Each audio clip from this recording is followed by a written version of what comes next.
The gun was pressed against Joseph Quinn's temple when Emma Carver made her decision. She had not planned it. She had not planned any of it, not the desperate ride across 40 miles of open Texas scrubland, not the moment she burst through the saloon doors of Caldwell Creek with dust on her skirts and fury in her eyes, and certainly not this impossible, heart-stopping instant where the man she had come to destroy was the only thing standing between her and a bullet meant for her. "Get back," Joseph said, his voice calm in the way that only a man who had stood at death's door before could be calm. The barrel of Hector Vane's revolver pressed harder against his skull, and he did not flinch. He was looking at Emma, only at Emma, and the expression on his face, God help her, was not fear, it was concern for her. Hector Vane laughed, a sound like gravel in a tin can, and shoved Joseph forward so that he stumbled against the bar. "Well, look at that," Vane drawled, his yellowed teeth bared in something that was not a smile. "The infamous Joseph Quinn, worried about a woman. Now that is something I never thought I'd live to see." Emma's hand went to the small derringer she kept inside her coat. She had 2 shots. Vane had 6 men behind him, and at least 4 of them were already reaching for iron. "Don't," Joseph said to her again, quietly, his eyes never leaving her face.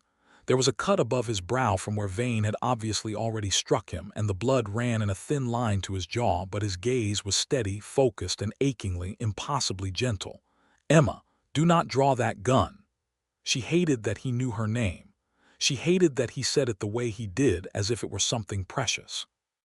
She had ridden 40 miles to expose this man, to drag his secrets into the light of a territorial courthouse, to make him answer for every piece of land stolen, every family ruined, every deed forged under the name of the Quinn Development Company. She had a folder full of evidence inside her saddlebag. She had a meeting with the federal marshal scheduled for the following morning. She had a plan. The plan had not included falling apart at the sound of her own name in his voice. "You were not supposed to be this kind," she whispered, and he smiled quietly. It was that smile, not wide, not practiced, not the charming, dangerous smile she had been warned about by every person in 3 counties, but something smaller and realer, and so entirely unguarded that it split something open in her chest. And Hector Vane, watching them both, made a sound of absolute disgust. "Enough of this," Vane said, and raised the gun. Everything that followed happened in 3 seconds. The story that led them there had been building for 3 months. And it began not with romance, and not with conspiracy, but with a body. The body of Emma Carver's father. Thomas Carver had been found at the bottom of a dry ravine 4 miles from his property in the late spring of 1883, his horse gone, his pockets emptied, and a single piece of paper crumpled in his dead fist. Emma had been the one to find him. She had been the one to pry the paper loose, smoothing it against her knee in the hot Texas dust while her heart broke in ways she had no language for. The paper bore a single name, written in her father's handwriting: Quinn. Thomas Carver had spent 30 years building the Carver Ranch into something worth having. He had raised Emma alone after her mother's death from fever, teaching her to ride before she could tie her own shoes, teaching her the names of every star, teaching her that a person's word was the most valuable thing they owned, and that no amount of money or land or power was worth soiling it. He had been a stubborn, sun-weathered, honest man, and someone had killed him for his land. Emma was 24 years old when she buried him. She had her mother's dark hair and her father's obstinate chin, and she stood at the grave with the crumpled paper in her hand and made herself a promise. She would find out who Quinn was. She would find out what they had done. And she would make certain they answered for it. In the summer of 1883, the town of Caldwell Creek sat 60 miles south of Abilene in a strip of central Texas that the railroad had recently decided mattered.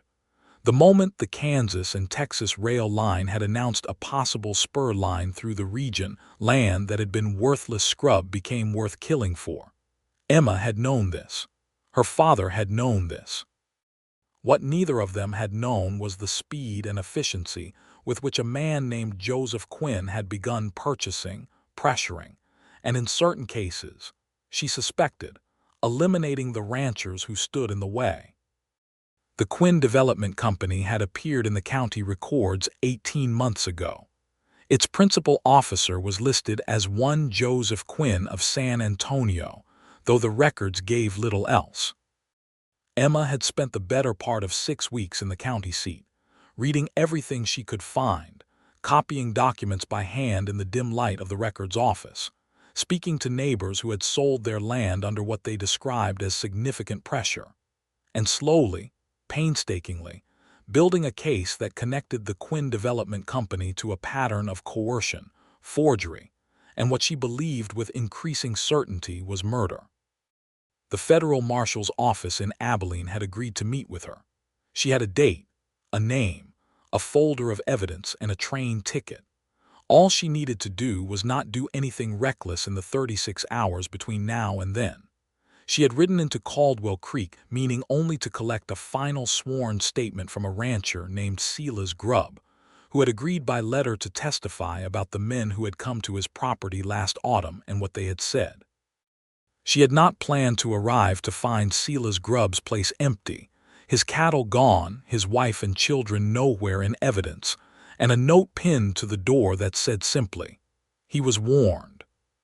Standing on Silas Grubb's empty porch in the late afternoon heat, Emma had felt the first cold thread of genuine fear, not for herself, for what it meant, for how far this had already gone, for how many people were already inside this man Quinn's pocket.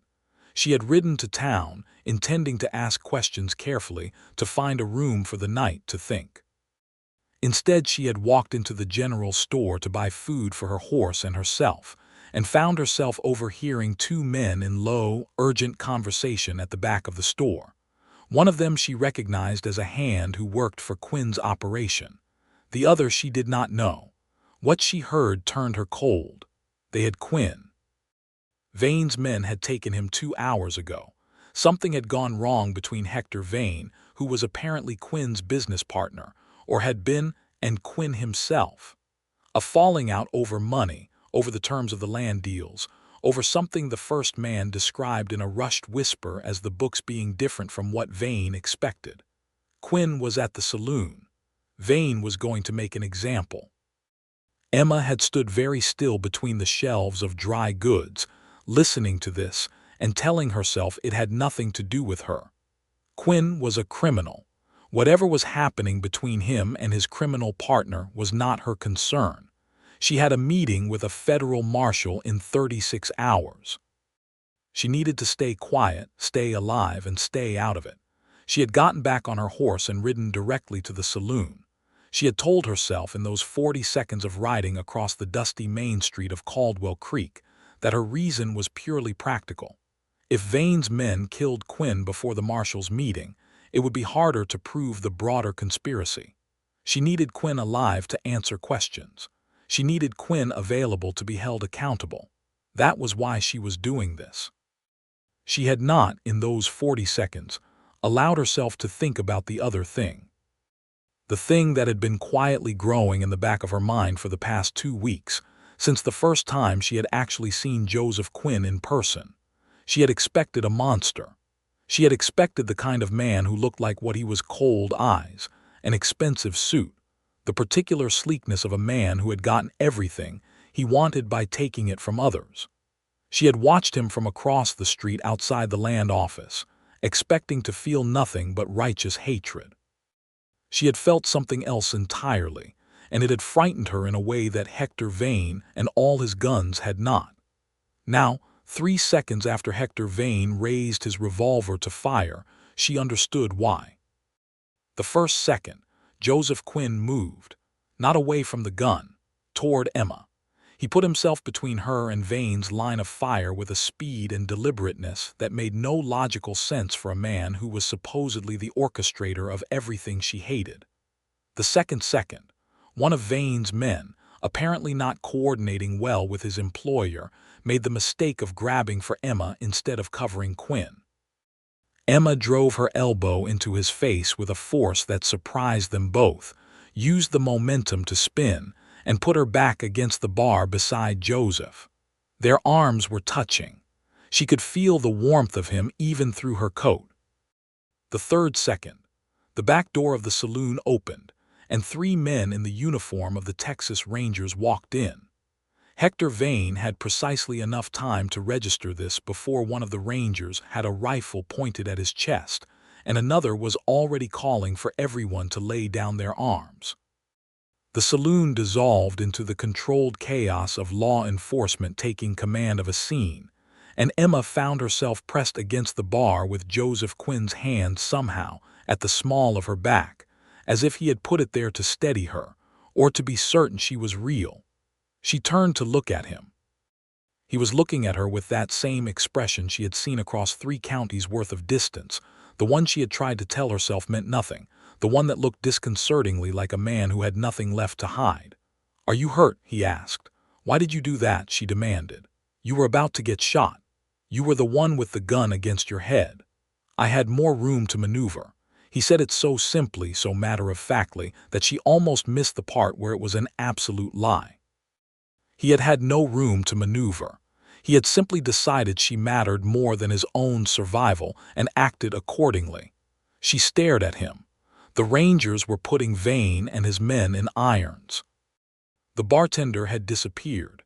In the sudden relative quiet, with the dust of violence still hanging in the air and Joseph Quinn's blood drying at his temple, Emma felt the entire weight of the past 3 months pressing down on her. "You were not supposed to be this kind," she whispered, and he smiled quietly.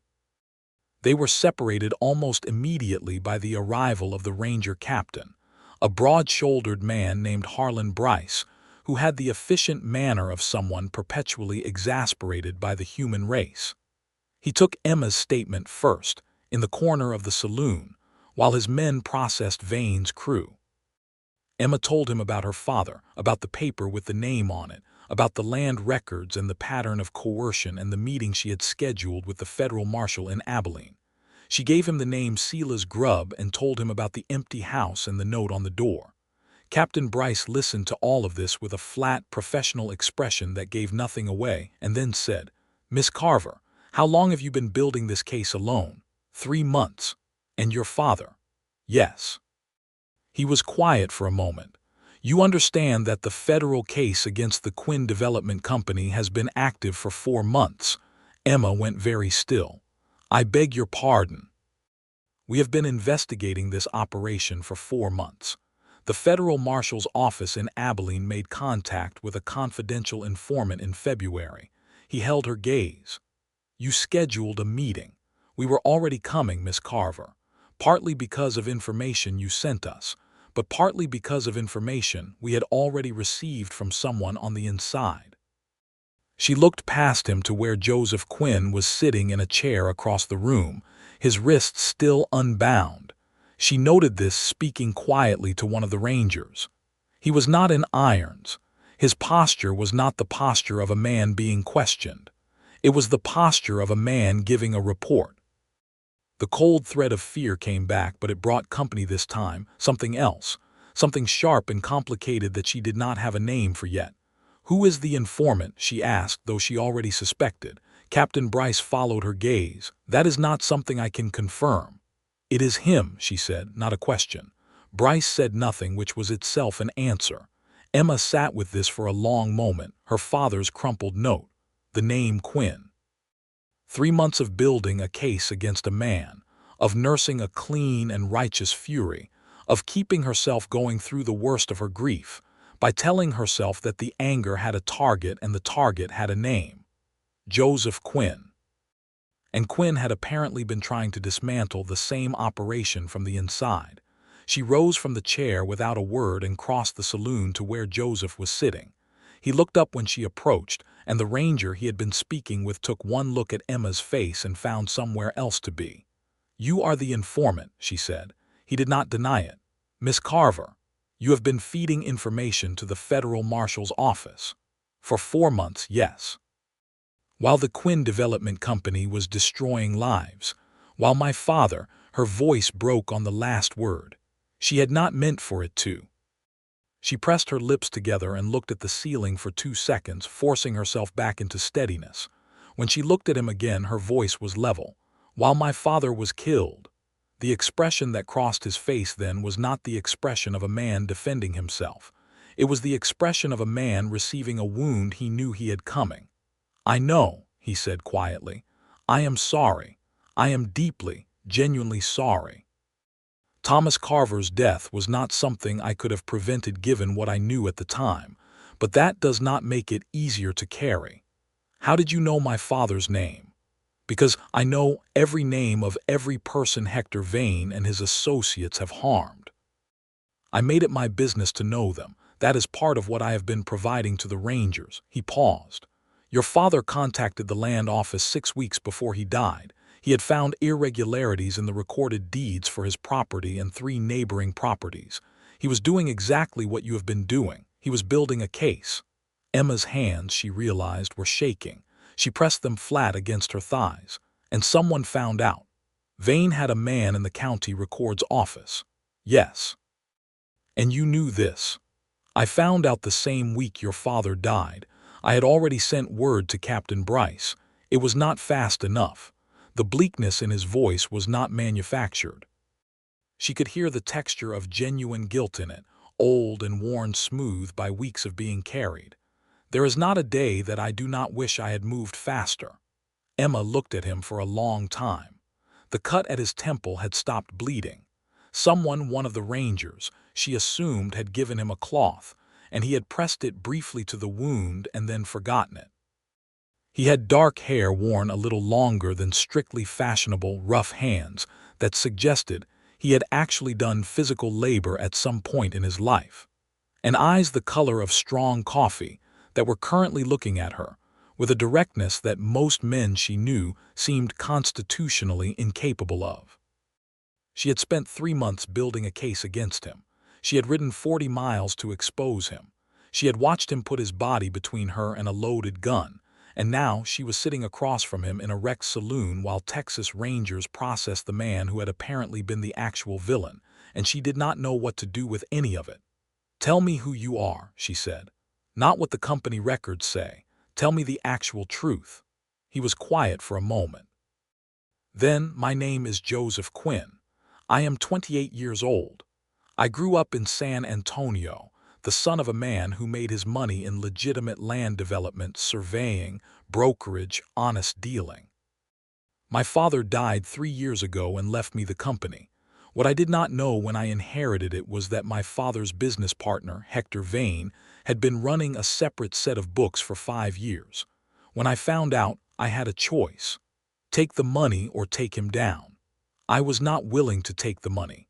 I was also not stupid enough to simply confront him without evidence. He had connections I did not fully understand, yet local sheriffs, county officials, men who would have made any accusation I made look like a family dispute over inheritance. He met her eyes. So I built the case, and I brought in the Rangers.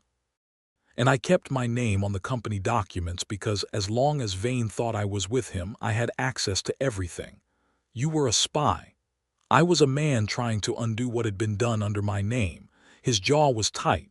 "I understand if that distinction means nothing to you." Emma thought of her father. She thought of the crumpled paper. She thought of 3 months of grief dressed up as investigation, of nights lying in the dark on the floor of the house that was legally still hers for now, listening to the coyotes and hating a name. "It means something," she said at last, and the words cost her more than she expected.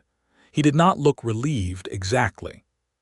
He looked the way a person looks when they hear something true that they were afraid to want. "Miss Carver, Emma," she said. She was not sure why she said it. It just seemed like the right response to having had a gun pointed at her head in this man's company. "My name is Emma." Something happened around his eyes when she said it. Not quite a smile, more like the preparation for one. "Joseph," he said, in case there was any doubt. There had not been, but she appreciated the offering. The Rangers kept them both in Caldwell Creek for 3 days while statements were taken. Evidence was cataloged, and the business of legal procedure arranged itself into something that would actually hold up before a judge. Captain Bryce was thorough and efficient, and generally conveyed the impression that he was doing them both a favor by not being more irritated about the whole situation. Emma's folder of evidence, it turned out, filled in several gaps in the federal case that even Joseph's inside information had not fully addressed. Her months of work mattered. This was made clear to her, and she found that it helped. On the first evening, she ate dinner at the hotel, the only hotel in Caldwell Creek, a 6-room establishment above the hardware store called Morrison's, which smelled of linseed oil and served surprisingly good beef stew, and found Joseph Quinn already at the single common table when she came down.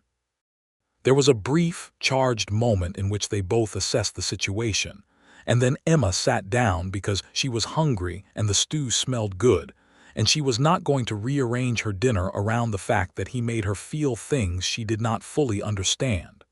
They talked for 2 hours. She had not planned on 2 hours. She had planned on getting through the meal in polite silence and retreating to her room with what remained of her dignity. But he asked her about her father, not about the case, not about the evidence, but about Thomas Carver the man, and the question was so quietly and genuinely curious that she found herself talking before she could decide not to. She told him about the stars, about how her father had names for all of them, not just the official names but private ones he'd invented, a whole secondary constellation system that existed only in the Carver family's understanding of the sky. She told him about the horses her father had loved above almost everything, about how he'd spent 3 weeks one winter nursing a mare with a broken leg back to health when any sensible rancher would have put the animal down. She told him about the way Thomas Carver had laughed big and completely unguarded, a laugh that took over his whole body and embarrassed him a little when it happened, which only made it more endearing. Joseph listened to all of it. He listened the way some people are constitutionally incapable of listening, with his whole attention, without preparation for his next remark, without the restless energy of a person waiting for their turn to speak. When she finished, there was a silence that did not feel empty. "He sounds like a man worth knowing," Joseph said. "He was," Emma said. "He was the best person I have ever known." Another silence. "Then, what will you do after, when all of this is finished?" She considered the question.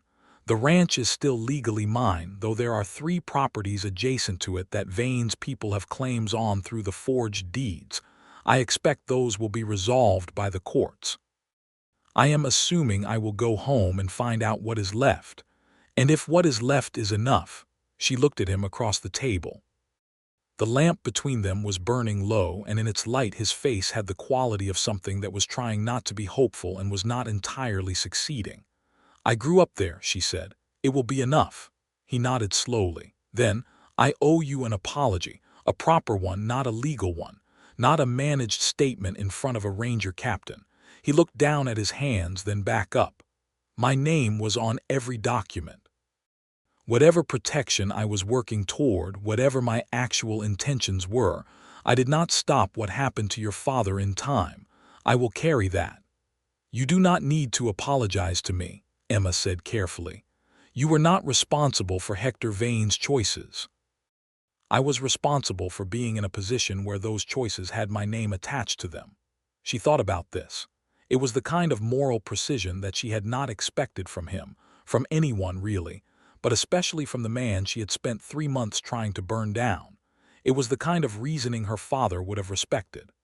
"My father," she said slowly, "used to say that accountability is not the same thing as guilt. You can be accountable for consequences you did not cause. You should be accountable for them, but guilt is for what you actually chose to do. Do not carry more than your share." Joseph was quiet for a moment. When he looked up, the expression in his eyes had gone somewhere softer and more unguarded than she had seen yet, and she was not prepared for it. "He taught you well," he said. "He did," she agreed, and meant it with every part of herself. She went to bed that night with the disorienting sensation of a person who has been holding a particular shape for a long time and has just been gently informed that the shape was never quite right. She lay in the narrow hotel room bed and stared at the ceiling and tried to sort herself out with the same methodical patience she had applied to the land records, and arrived at approximately the same conclusion: that the situation was more complicated than she had initially understood, and that the man at the center of it was not what she had built him to be in her mind. The question of what he actually was, she decided she was not ready to answer yet. The second day brought the formal processing of all the evidence Emma had gathered, and she spent most of it in an upstairs room of the Caldwell Creek Sheriff's Office with Captain Bryce and a deputy federal marshal named Tolliver, who had arrived from Abilene that morning. Tolliver was young and precise and treated Emma's compiled documentation with the careful respect of a professional recognizing good work, which she appreciated enough that she almost felt charitable toward the federal government's general speed of response. Joseph was not in the room. He was, she gathered, giving his own formal statement in a separate location, the way witnesses in connected cases were kept apart during deposition. She told herself she did not notice his absence particularly, and was not entirely convincing. She was given a lunch of bread and salt pork that she ate in the sheriff's office while Tolliver made copies of her documents, and spent the afternoon break walking along the outside edge of town, where the scrubland pushed up against the backs of the buildings. Texas in summer was a particular kind of alive, the heat pressing down like a hand, the grass gone gold and brittle, the enormous sky the color of sun-bleached cotton. She had grown up in this landscape, and it had never been beautiful to her the way it apparently was to people from outside it, but it was hers. It was the air she breathed when she breathed without thinking about it, and right now she needed that. She was sitting on a fence rail at the edge of town, watching the distance when she heard footsteps behind her. She knew before she turned. Joseph stopped a few feet away, his hat in his hands, squinting against the afternoon light. He had cleaned up the cut at his temple, and someone had given him, or he had found, a fresh shirt, and she was aware that noting this was problematic. He looked very much like a man she wanted to keep looking at. "They let you out," she said, "for the afternoon. Tolliver is a thorough man. I expect tomorrow to be equally comprehensive." He glanced at the fence rail. "May I?" She moved over. He sat down beside her, and they both looked at the distance for a while without speaking. In the high grass 50 yards out, something small was moving, a ground squirrel or a rabbit, surviving the afternoon heat by staying very close to the earth. "Do you know this part of Texas?" she asked. "I've ridden through it. Never stayed anywhere long enough to know a place, really. San Antonio is where I grew up, and I've spent the last 2 years moving around too much to call anywhere home." "What does it take," she asked, "to call a place home?" He considered this with the seriousness it deserved. "Knowing where things are without having to look," he said finally. "Knowing what the sky does before a storm from that particular sky. Knowing which people to ask when something goes wrong." "That is a very precise answer. You asked a precise question." She smiled, and realized she had not smiled in a very long time. The realization sat oddly in her chest, not quite sadness, not quite happiness, something in between. "I know where everything is," she said, meaning the land around them, meaning the whole of Central Texas that had been her entire world for 24 years. "Every draw, every dry creek bed, every place where there's shade in the afternoon. I know what the sky does before a storm from this particular sky." She paused. "My father knew it better, but I am learning to know it on my own." Joseph did not say anything to that, but she felt him looking at her. When she turned to meet his gaze, the expression on his face was something she had to look away from almost immediately because it was too direct and too honest, and she did not know what to do with the feeling it produced. "You must be tired," he said gently. "Exhausted," she admitted. 3 months of being angry takes a great deal of energy."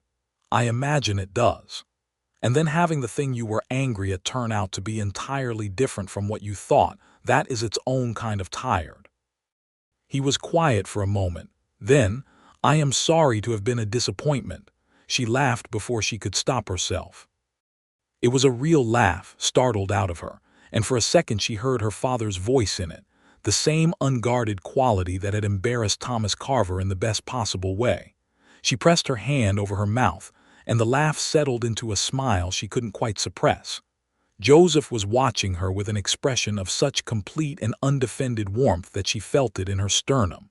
"You were not a disappointment," she said, when she had recovered herself. "You were a complication." "Complication," he repeated, as if testing the word. "I can live with that." The third day, the formal depositions were completed. Hector Vane and 11 associates were in custody, to be transported to Abilene for trial. The federal case was in order.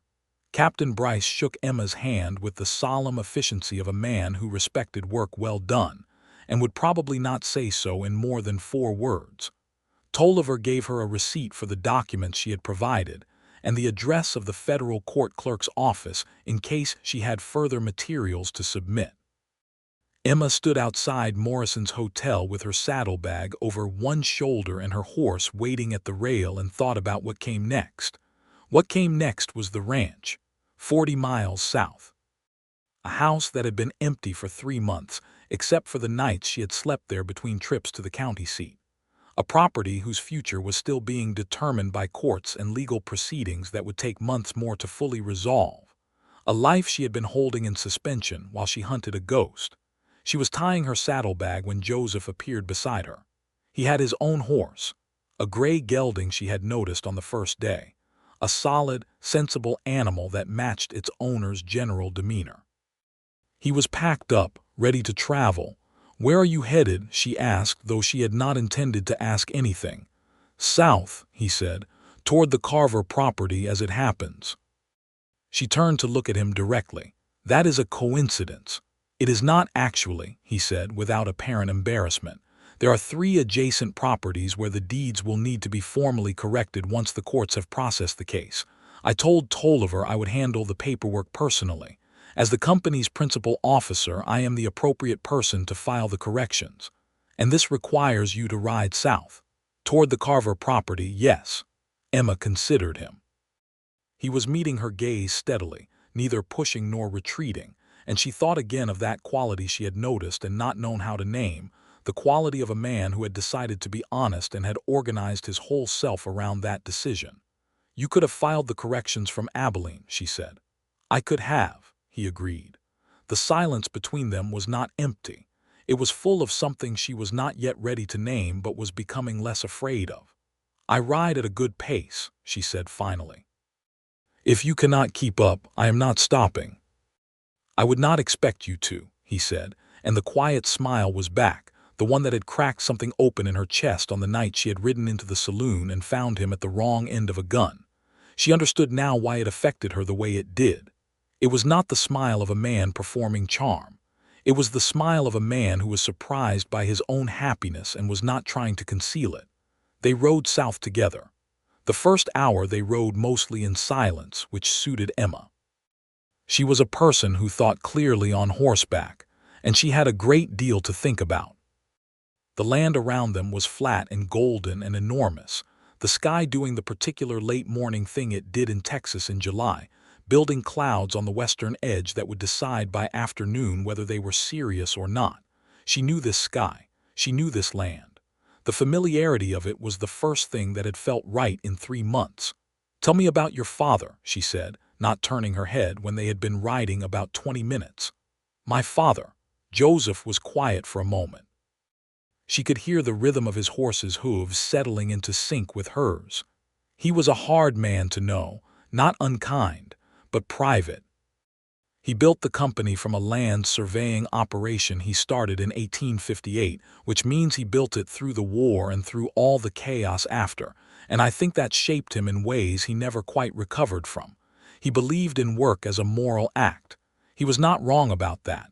He had difficulty with anything that did not have a clear practical purpose." "Like emotion," Emma said. "Like emotion," Joseph confirmed. "I spent a great deal of my childhood trying to be useful enough to be worth noticing. I was moderately successful." There was something so dry and matter-of-fact about how he said it that she almost didn't catch the weight underneath. When she did, she felt a small, sharp sympathy. "Did you become what he wanted you to be?" she asked. "Probably not. I became something else instead." "What?" He was quiet for a few strides. Then, someone who thought that honesty was worth the inconvenience. A pause. My father was an honest man in business. He kept his word because it was good for business to keep his word. I think I wanted to be honest because I actually believed it mattered. I am not sure he understood the distinction."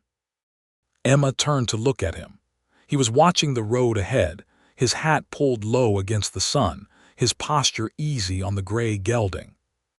He rode like a man who had spent time on horses without ever having quite decided whether he loved it. "You do not ride like a land developer," she observed. He glanced at her. "How does a land developer ride?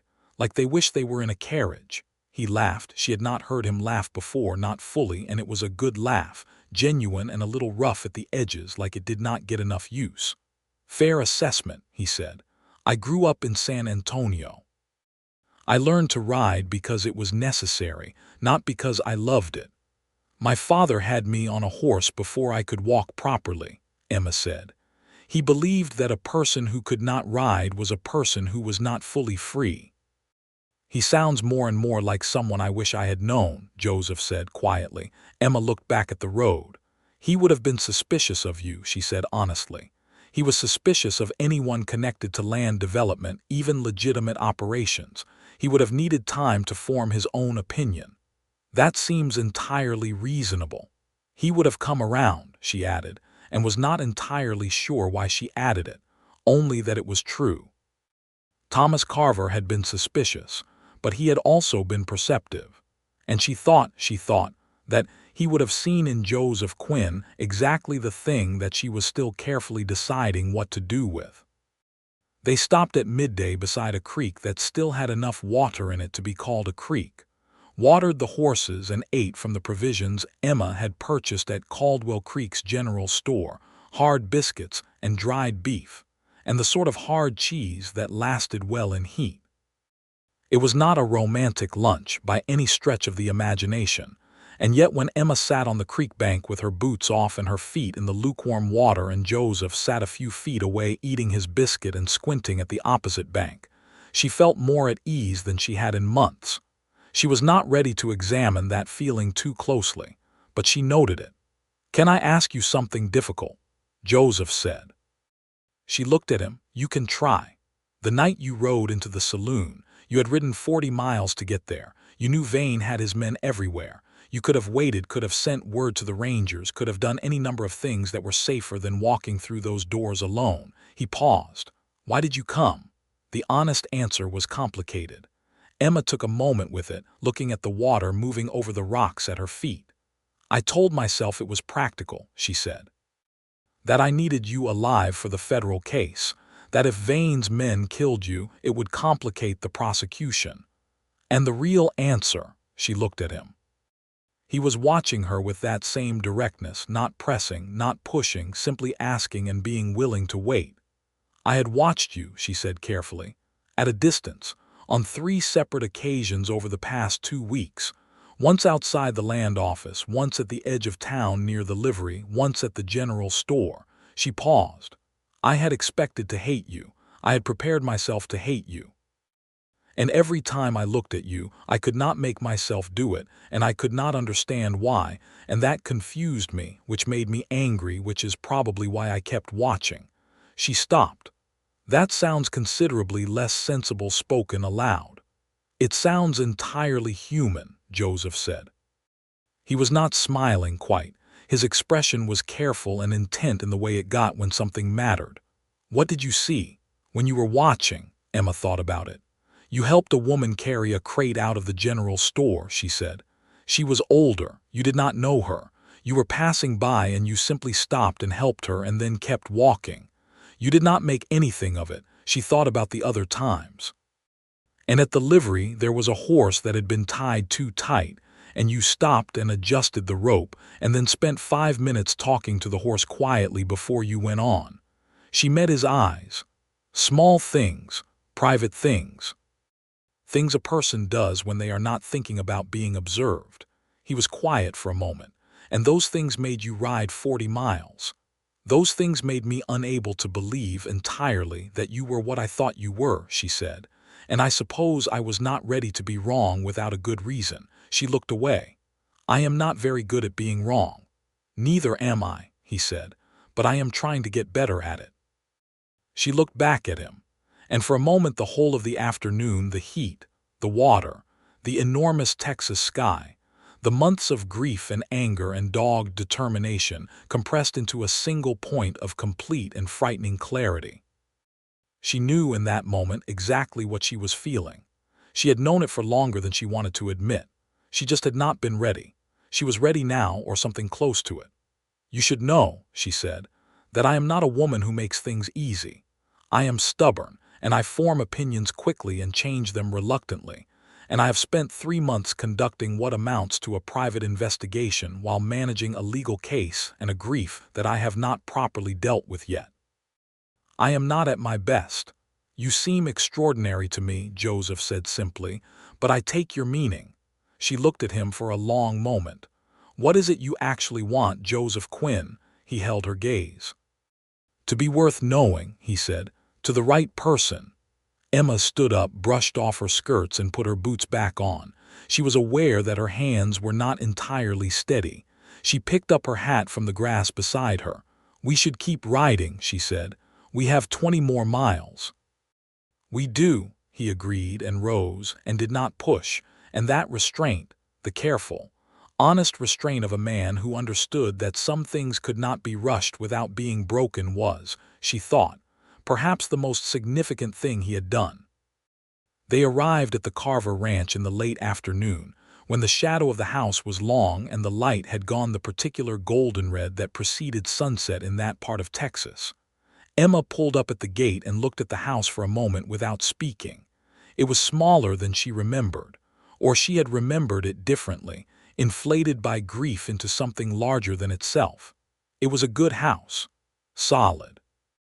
Her father had built it himself with 2 hired hands over a summer in 1864, when Emma was 5. It needed paint on the shutters, and the kitchen garden had gone completely to weeds in her absence, and someone had apparently let the fence on the east pasture fall into disrepair, but the bones of it were good. The bones of it were exactly what she had been riding toward for 3 months. "It is a good piece of land," Joseph said, quietly beside her. "It is," she agreed. She got down from her horse and opened the gate and let him through. It was automatic, the gesture welcoming someone through the gate of the place she had grown up, and she registered only after she had done it that she had done it without hesitation, which told her something. She showed him the house. It was not, she told herself, because she wanted to show him the house. It was because he had ridden 40 miles and it was late and there was no other shelter within 20 miles. She showed him the spare room, her father's old office, still full of Thomas Carver's books and papers that she had not yet had the heart to disturb, and told him he was welcome to sleep there if the floor was more comfortable than the road. "I can make a camp outside," he offered. "Don't be foolish," she said. "There is a real bed, use it." She made dinner, this was practical.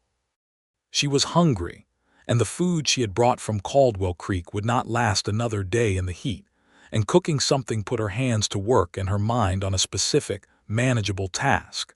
She made corn bread in the iron skillet and heated beans from the pantry, where she had left 3 canned jars before her departure 3 months ago, and fried the last of the salt beef. It was a plain meal and an honest one. Joseph ate with the appreciation of a man who understood that food, when it was needed, was not a small thing. He said the corn bread was very good, and when she looked at him to see if he was being polite, she saw that he meant it. After dinner, they sat on the porch while the last of the light left the sky and the stars came out one by one. Emma pointed out 3 of the constellations her father had named, the private names that existed only in her family's understanding. Joseph listened, looking at the sky the way she directed, and then told her the name of a star he had known since childhood, not a constellation, just a single star that his mother had shown him on a San Antonio night when he was very small, and which he had thought of as his since then. "My mother's star," he said. "She died when I was 7, but she showed me that star the winter before she died, and I never forgot which one it was." Emma looked at the star he indicated. It was ordinary and bright and exactly the kind of star a person could love. "What did she call it?" she asked. "She never gave it a name. She just said, "That one is ours."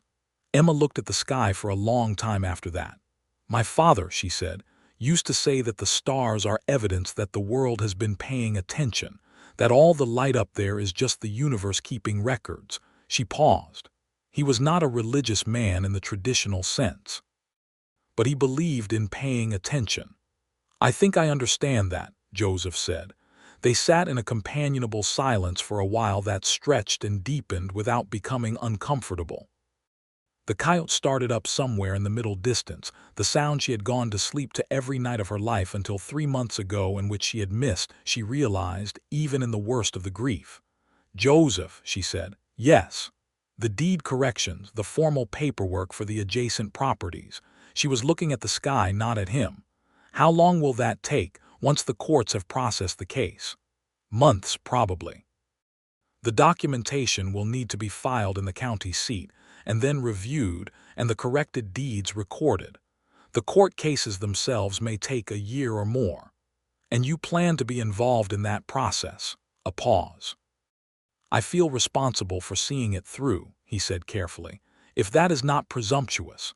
"And where would you be while you are seeing it through?" Another pause longer.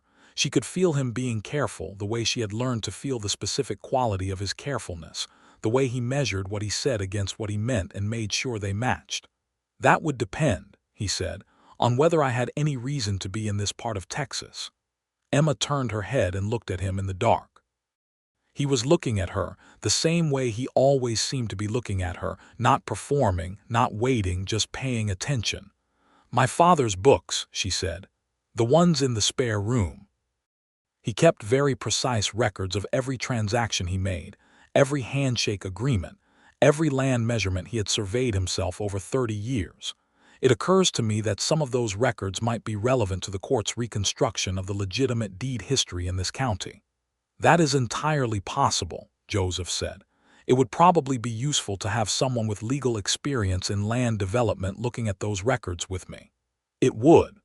"I cannot pay you," she said. "I am barely keeping the property together financially." "I was not expecting payment," he said. He stopped, breathed, started again, honest and quiet and careful. "Emma. I rode 40 miles south because I could not think of a good reason not to. I do not have a specific reason to be anywhere in the world right now except here, if here is where you will have me. I'm not trying to push you into anything. I'm just telling you the truth, which you deserve." Emma looked at him for a long moment in the Texas dark, with the coyotes singing in the distance and the stars her father had named hanging overhead, and the house behind her that was home to her in every cell. "You can stay," she said. "Help me go through the records. I expect the process will be complicated, and it would be useful to have someone who understands what the courts will need." "I am glad to help," he said. "And after that," she said, and paused and made herself be as honest as he had been, "we will see where things stand." The quiet smile appeared in the dark. "That is enough," he said. The weeks that followed were not simple, and they were not easy, and they were also, Emma would realize later, the best weeks of her life in a kind of way that surprised her by arriving without announcement. They went through Thomas Carver's records together, spread across the kitchen table in the mornings while the day was still cool enough to think clearly. It turned out that Thomas Carver had been, in his methodical, stubborn, honest way, an exceptional record keeper. Every transaction was documented, every land measurement recorded with reference points that were still verifiable. The records were precise enough and extensive enough that Joseph declared, at the end of the first week, that they represented probably the most complete independent verification of legitimate deed history in the county. "Your father," Joseph said one morning, looking at a particularly meticulous entry from 1871, "was doing the work of a professional surveyor here. He liked knowing exactly where things were," Emma said, from across the table. She was copying out the relevant sections into a separate document for the court. "He said a man who does not know the exact boundaries of his own land is a man waiting to have it taken from him." Joseph was quiet for a moment. "He was right," he said. There was something in his voice that she had learned to hear, the particular quality of a man who was thinking about more than the words he was saying. She looked up. "What?" "I am thinking," he said carefully, "that the work I have spent the last 2 years doing, the work that was supposed to be legitimate land development, was essentially the opposite of this. Vane's version of it was about obscuring boundaries, not clarifying them. About making it impossible for people to know exactly where things were and then taking advantage of that." "Yes," Emma said. "I want to do the opposite of that," he said. "I want to spend the rest of my time in this industry, if I remain in it, doing what your father was doing here, clarifying, documenting, making it harder for the next Hector Vane." He paused. "I'm not sure if that sounds naive." "It sounds like the right reason to do something," Emma said, "which is not the same as naive." He looked at her across the table. The morning light was coming in through the kitchen window and falling across the papers between them, and she thought, with the part of her that was becoming gradually less afraid of her own feelings, that she would not mind seeing him across that table every morning for a very long time. By the end of the second week, they had developed a companionable daily rhythm that felt, to Emma, like something that had been waiting for her. They worked in the mornings. In the afternoons, when the heat made paperwork impossible, she showed him the property, the fence line that needed repair, the dry creek that filled in spring, the spot on the east pasture where the grass came in thick because of something about the soil that her father had understood and she was still learning. Joseph was not a rancher, had never claimed to be, but he was genuinely curious, and he listened the way he always listened, with his whole attention. He helped her fix the east fence. She had not asked him to. He had simply appeared one afternoon with tools and begun work, and when she came out to find out what he was doing, he said he had noticed it needed doing and had nothing better to occupy his afternoon. She stood for a moment considering whether to tell him he did not have to, and then picked up a fence post and helped. They worked side by side in the afternoon heat, and afterward sat in the shade of the barn with the particular tired satisfaction of work physically completed, and Emma thought, This is what her father had meant about knowing a place, knowing where to stand to catch the shade, knowing which tool was kept where in the barn. Knowing that the man beside you had decided to be here and meant it. On the evening of the third week, they were on the porch again when she told him. She had been working toward it for days, the way she worked toward anything that mattered, slowly, carefully, making sure she understood her own mind before she committed it to words. She was certain now. She had been certain probably for longer than she was willing to admit. "Joseph," she said. "Yes. I am not good at saying things like this." She kept her eyes on the horizon. The sun was setting, and the sky was doing the Texas thing where it turned 17 colors at once.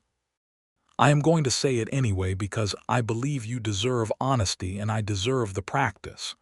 "All right," he said, and she could hear in his voice that he was very still.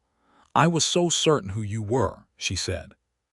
"I built you so completely in my head, the villain, the man my father wrote the name of on a piece of paper at the end of his life, and I was so certain of it that I rode 40 miles to expose you, and I walked into that saloon without thinking through any reasonable exit strategy, and the reason I did it was not practical." She paused. "You know what it was?" "I think I do," he said quietly. "I am not asking you to be anything other than what you are," she said. "I am not asking for promises about the future. I am saying that what you are, exactly what you are, is something I did not expect and did not plan for, and I am grateful for it, and I want—" She stopped, made herself look at him. "I want the chance to find out what this is." Joseph was looking at her in the way she had learned to recognize as his version of complete honesty, open, undefended, no performance at all. When he spoke, his voice was very quiet. "Emma, I rode south because I could not think of a good reason not to. I have been helping you with fence posts and land records because I genuinely want to. And every morning when I come down to that kitchen table and you are already there with coffee and the papers sorted, I think that I would like very much to be the kind of man who deserves to be there." He paused. "I'm not sure I am yet, but I want to be." "You already are," she said. "I have been watching you for 3 weeks. You are. He reached across the space between them and took her hand, and she let him, and they sat on the porch of the Carver ranch while the sky turned all its colors and the night came on, and Emma thought that her father would have approved, which was the thing that mattered most. The autumn brought several things at once. The first was word from Abilene that the federal case against Hector Vane and his associates was proceeding, and that testimony from both Emma Carver and Joseph Quinn would be required at trial in the spring. This was not a surprise, and Emma found she was not afraid of it. She had the evidence and the truth, which her father had taught her, were the two most reliable things to walk into a courtroom with. The second was that the Caldwell Creek District Court began formally processing the deed corrections for the adjacent properties, which meant that 3 neighboring families who had been living under the shadow of Vane's forged documents the Grubbs, thankfully found alive, and in a cousin's house 2 counties over, the Hendersons, and the elderly widow named Cora Biggs who had held her property for 40 years against every pressure began to get their land back. Emma attended the court proceedings with Joseph, who handled the technical documentation with a precision and care that struck the judge as commendable and struck Emma as entirely characteristic. She told him so, walking back to the horses after the first session. He looked at her and then looked away, and the back of his neck was, she noted, slightly flushed. "You are embarrassed," she said, delighted. "I am not embarrassed," he said entirely too quickly. "You are. I am warm. It is October, but it is still Texas." "It is absolutely not warm," she said. "You are embarrassed by a compliment, Joseph Quinn. This is very useful information." He stopped walking and turned and looked at her with an expression that was trying to be exasperated and was not succeeding at all. "Emma Carver," he said. "Yes. I would like to kiss you," he said, "with your permission. I have wanted to for approximately 3 weeks, and I think if I wait any longer I will lose my mind." Emma looked at him in the October afternoon in the street of the Caldwell Creek District Court, with the noise of the town going on around them and the enormous Texas sky overhead, and thought. He asked. He did not assume. He asked. "Yes," she said. "You have my permission." He kissed her gently, carefully, with the same quality of deliberate honesty that characterized everything he did, and then slightly less carefully when she kissed him back, and when they separated she was breathing a little faster, and so was he, and the exasperated expression was completely gone, and in its place was something unguarded and luminous. "All right," she said, steadying herself. "We should get back to the horses." "Yes," he agreed, and did not move for another 3 seconds. She laughed, and he heard her father's laugh in it again, the big unguarded one, and he smiled in a way that she was going to be seeing in her sleep for the rest of her life. The winter arrived in its usual gradual Texas fashion, never quite cold enough to be what people from other places called cold, but insistent and gray and damp in a way that drove anyone who had work to do inside, and anyone who didn't, into a particular kind of restless melancholy. Emma had work. She always had work. The ranch needed the constant attention that all living things need, and she gave it, and Joseph worked beside her with the growing competency of a man who was learning something genuinely new and had made the decision to be good at it. He had not gone back to San Antonio. There had been no formal conversation about this. He had simply stayed, and she had not asked him to leave, and the spare room with her father's books remained his room, though by November she had moved some of her father's papers to the shelf in the sitting room to give the room more space, and by December she had put a proper lamp in there, and by January she had stopped thinking of it as the spare room. In February, a letter arrived from a lawyer in San Antonio. Emma found Joseph on the porch reading it, his expression unreadable in the specific way it got when something was not good. She sat down beside him without being asked. "Tell me." He looked up. "The Quinn Development Company's assets are being reviewed as part of the federal case. There is a question about what was Vane's and what was legitimately mine. It may take months. The lawyer thinks it could be a year before I have access to anything." He paused. "I am not currently in a financial position to be particularly useful." "Did I ask you for money?" Emma said. Emma, Joseph, did I ask you for money at any point in the past 7 months? No, but the ranch supports 2 people. It has done before.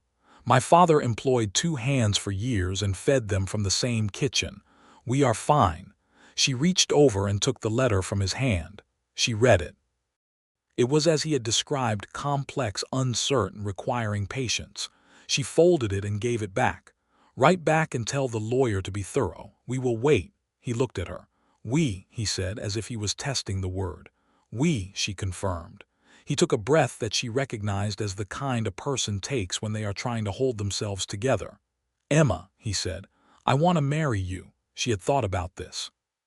She had thought about it quite a lot over the past several months. In the practical, systematic way, she thought about things that mattered. She had a list of reasons for and a list of reasons against, and she had gone through the list with the same methodical patience she applied to land records, and she had arrived at a conclusion she was at peace with. Yes, she said. He blinked. Yes. Yes, she said again. Though I want it done properly. A real ceremony with the preacher from Caldwell Creek and at least 2 witnesses, and I want it done before the spring trial so that I am not worrying about this while I am worrying about testimony. She paused. Also, I would like a ring, not because it is required, but because my mother had one and it seems right. Joseph stared at her for a moment longer. Then he laughed, the good rough laugh that she had worked to hear, and she felt it in her chest the way she always did. I will find you the best ring in 3 counties, he said. You are not in a financial position to afford the best ring in 3 counties. I will find you a ring that I can afford that I believe is the best ring in 3 counties. That is a more reasonable approach, she agreed, and took his hand. They were married in March of 1884 by the Reverend Thomas Moore of the First Methodist Church in Caldwell Creek, in the front room of the Carver Ranch house, with the windows open to let in the early spring air and the sound of wind in the grass.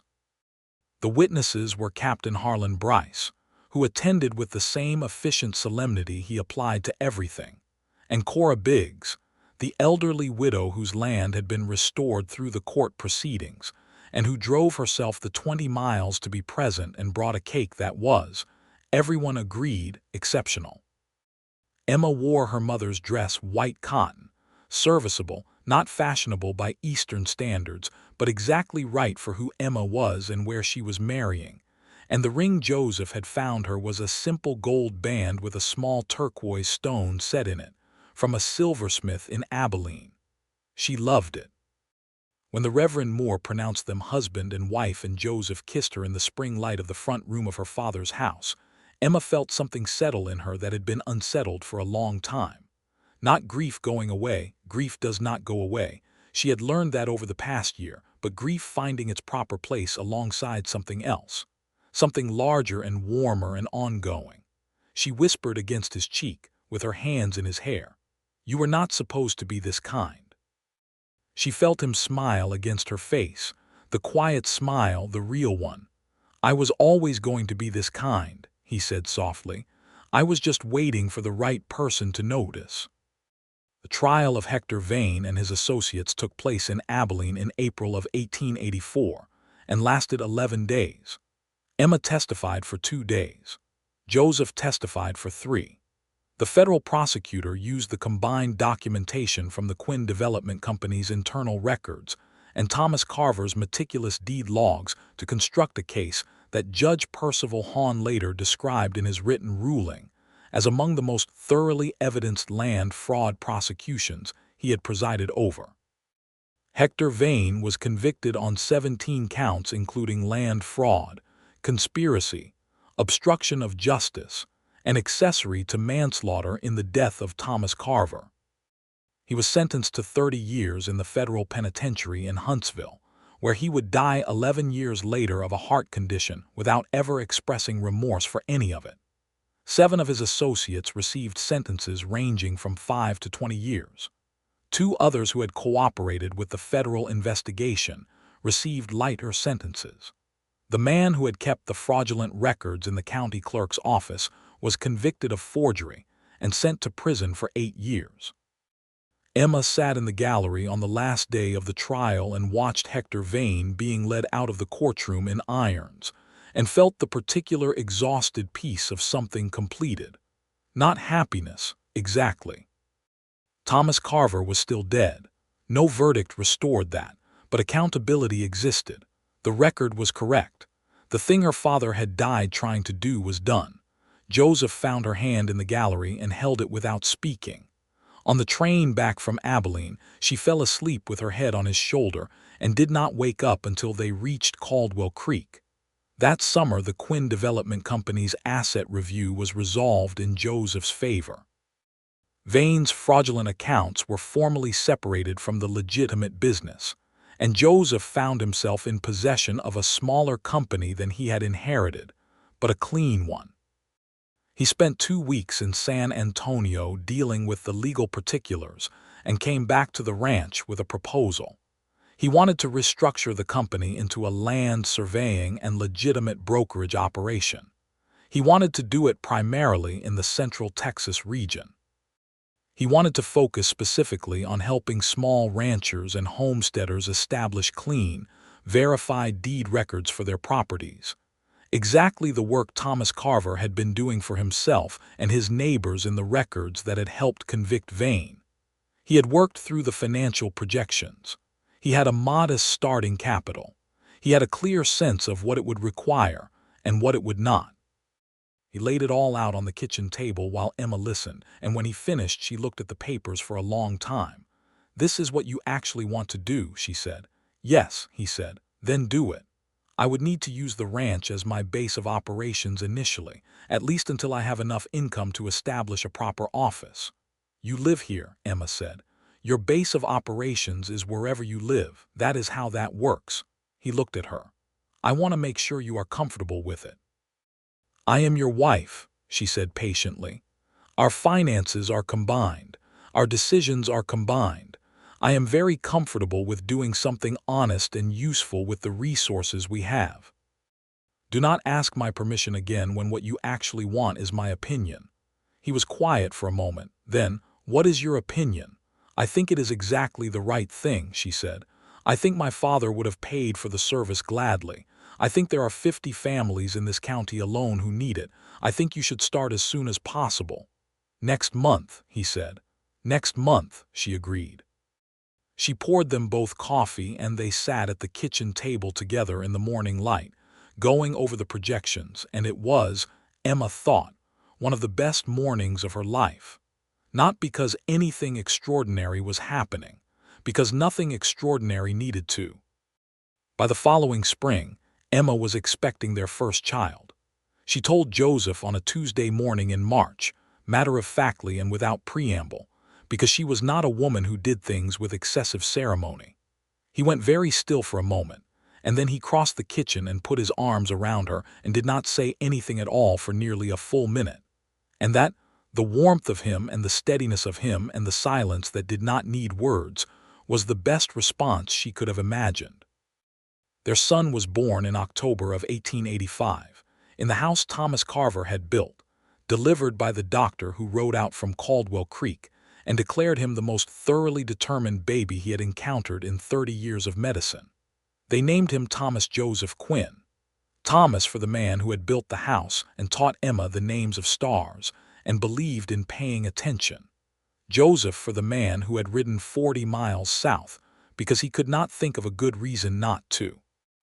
Emma held the baby in the afternoon light of the bedroom, and Joseph sat on the edge of the bed beside her, his arm around her shoulders, and they looked at this new person they had made small and furious and alive and entirely themselves. And Emma thought about the crumpled paper in her father's dead hand, and the name on it, and the 40-mile ride, and the gun at the temple, and the quiet smile, and all the mornings at the kitchen table, and every star. "He looks like you," Joseph said. "He does not. He has no distinguishing features yet. He has your chin. He has a chin. That is all that can be said with certainty."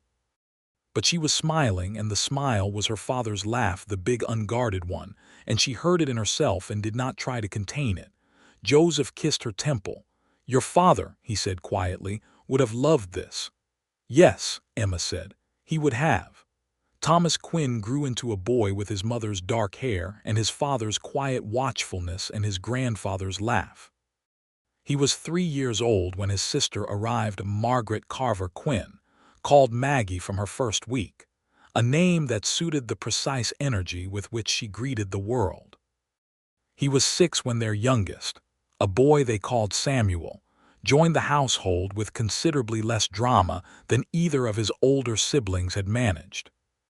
The Quinn Land Survey and Brokerage Company established its formal office in Caldwell Creek in 1887, in a building on the main street that had previously been a feed store, and which Joseph and Emma renovated with the assistance of 2 carpenters and Cora Biggs, who supervised the project from a chair in the corner and offered opinions that were generally correct.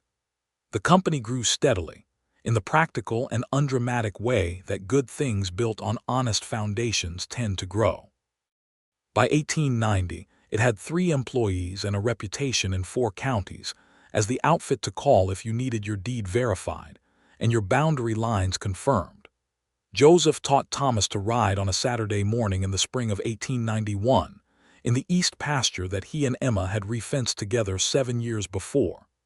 Emma stood at the fence with Maggie on her hip, watching, and Thomas had his father's patience and his mother's determination, and the horse's trust in approximately equal measure. Joseph led the horse in slow circles, talking to his son the way he talked to everyone, quietly, directly, without condescension, and Emma watched and felt the full weight of what she had and was grateful for it in a way that had become, over the years, as natural as breathing. Cora Biggs died in the winter of 1892, peacefully, in her own home on her own land, with a neighbor present and her papers in order. Emma attended the funeral and stood at the grave and thought about what it meant to die on the land that was rightfully yours, with your affairs in order, in the knowledge that no one had taken what was yours. It was not a small thing. It was the thing her father had died trying to ensure. She held Joseph's hand at the graveside and was glad for all of it, for the grief, for the work, for the outcome. The federal penitentiary in Huntsville sent a notification in 1895 that Hector Vane had died in custody. Emma read it, set it aside, and returned to the document she had been reviewing. Joseph looked at her across the table. "Are you all right?" he asked. "Yes," she said, and she was. It was over. It had been over for a long time. This was just the last paperwork. "Good," he said, and went back to his own work. She looked at him for a moment, at the familiar lines of him, the slight gray that had appeared at his temples in the past few years, the way he held his pen, the way he occasionally pushed his hair back from his forehead when he was concentrating. The quiet, steady, honest particulars of a man she had known every morning for 12 years. She thought of the saloon, the gun, the 3 seconds, the whisper and the smile. She thought, "I would ride those 40 miles again, every time. I would ride them 100 times." She went back to her document. The morning light was good. Thomas could be heard in the yard outside, doing something with a board and a nail that had an optimistic ring to it. Maggie was somewhere in the house, reading, silent in the specific way she got when a book had her. Samuel was, presumably, still asleep, being the one Quinn child who had inherited no one's early rising habits. The land was theirs. The records were clean. The case was closed, and the people who had needed justice had it, as much as the world can provide it. Thomas Carver's records were archived with the county court and cited twice in subsequent legal proceedings as the definitive deed history of the district. The stars he had named were still overhead. Emma knew all of them, and she was teaching them to her children, the official names and the private ones, the whole parallel sky of what it meant to know a place and love it and be honest in it.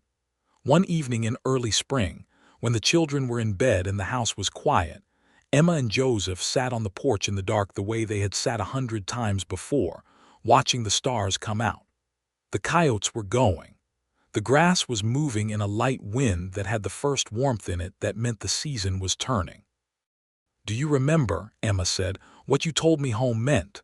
"Knowing where things are without looking," Joseph said. "Yes."